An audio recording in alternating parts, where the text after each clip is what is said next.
lines is it's self-explanatory, to keep it light and to keep it very communicative. And I think that it's something that we worked really hard on, is to open it to like communicative processes. Well, we're really excited about both some of the field trips that we're going to take and also the in-class workshops. Today specifically, we're excited about a workshop that's involving interview as research. So the students are going to use this collaborative method of interviewing people to create art and interview each other. So it's going to be this really nice exercise of getting to know each other, but also understanding an artist's practice deeper by using the technique of creative interviewing. So I think that'll be a really great opportunity to develop relationships from the beginning. So the artists that we're bringing into the class are all Chicago-based artists, and we think that that is an important part of the class to expose these Chicago public school students to the community that they're actually part of.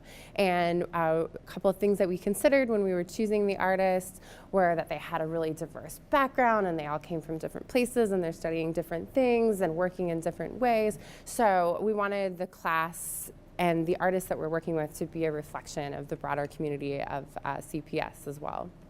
And think about it, identify what it is, what its properties are. We have paper for drawing it if you want. Hopefully you all have cameras. The idea behind the class, or what we want the students to come out with from the class, is first of all a broader understanding and curiosity and new energy about how to become a relevant cultural producer that is also invested in his or her own community. So that's like the basics.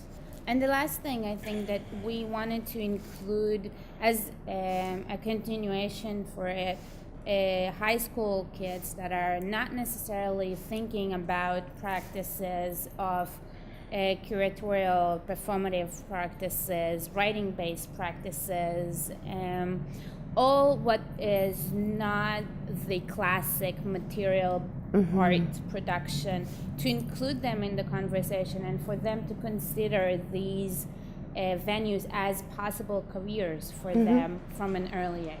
I find that hard to believe. Can I see a beautiful hole here that I'd like to stand in for a second. I think this question of colleges and which path to choose is one that's probably plaguing all of you every night before you go to bed. And I think a beautiful thing about this class and all the people we're bringing in is that we want to show you a little light at the end of the tunnel, that maybe it's not so black and white, that you don't have to choose science and be a scientist forever, or you don't have to choose art and only be an artist. So although it does seem a little stressful right now, this class will hopefully show you that there's a lot of room in between those two ends of the spectrum. It's really